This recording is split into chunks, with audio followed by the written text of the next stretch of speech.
Hey everyone. Okay, let's dive right in. We're about to go on a quest to figure out the world of opera. Now, you might think it's just, old school music for your grandparents, but I'm going to show you how it's basically the original epic fantasy adventure with way more drama than your favorite video game. Seriously, just think about that for a second.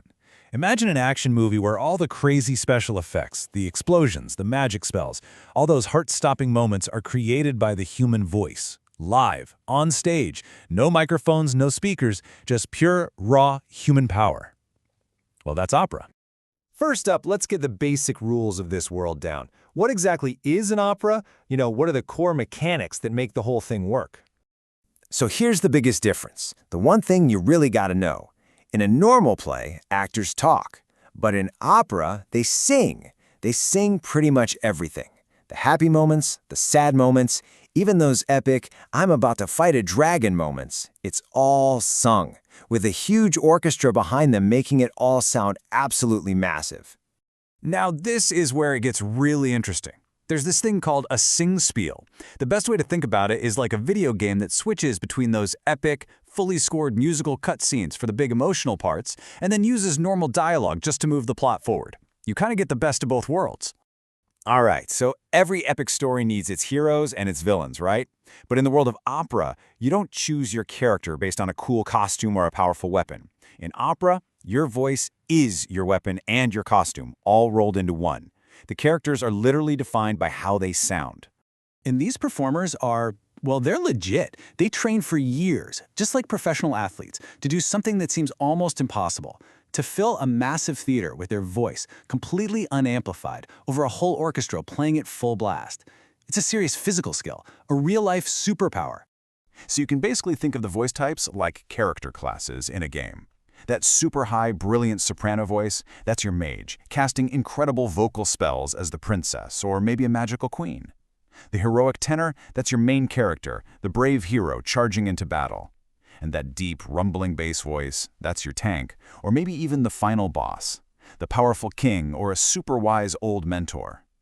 The sound of their voice tells you exactly who they are and what they're all about from the get-go. So you've got these different character classes, right? Well, now we need to talk about the master who basically designed the whole game, Wolfgang Amadeus Mozart. This guy was the ultimate composer. And I'm not kidding, this guy was a total prodigy. I mean, can you imagine being so good at music at age 5 that you're already writing complex stuff? It's wild. But Mozart's real genius was his ability to use music to show you what characters were really feeling deep down. So the orchestra might be playing something that sounds really beautiful, but one single dark note could totally reveal a character's true villainous plan. He was a master of musical storytelling. Okay, so to see how all these pieces, the epic story, the character voices, and the genius composer, all come together, let's dive into Mozart's blockbuster fantasy epic, The Magic Flute. The story is pure fantasy. I mean, it's got everything. A brave prince on a mission, a princess locked away, powerful magic items, terrifying monsters, even a mysterious secret society that's pulling all the strings. It's the classic hero's journey, just set to some of the most incredible music ever written. And check this out. The whole opera is structured just like a video game quest. First, you get your main mission from the mysterious Queen of the Night. Then, you pick up a goofy sidekick, Papageno, who's basically there for comic relief.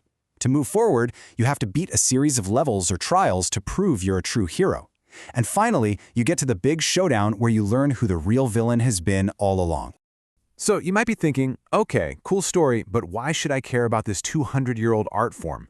Well, you might not go to the opera every weekend, but I guarantee you its DNA is everywhere in the entertainment you already love today. I mean, think about it. That epic music in a Marvel movie that makes a fight scene feel huge? That's an opera trick. The fantasy stories you love about heroes and magic? Opera perfected that formula hundreds of years ago. And all those singing competitions on TV? Opera is the original high-stakes vocal death match. Ultimately, opera just reminds us that a great story paired with amazing music is timeless. The technology changes, we go from a live stage to a massive movie screen, but the core of what makes the story exciting and emotional, that stays exactly the same. So, I'll leave you with this question. Think about your favorite movie, your favorite book, or your favorite video game. How would you tell that story with the epic power of opera? What would the big musical numbers be? Let me know what you think. Thanks for tuning in.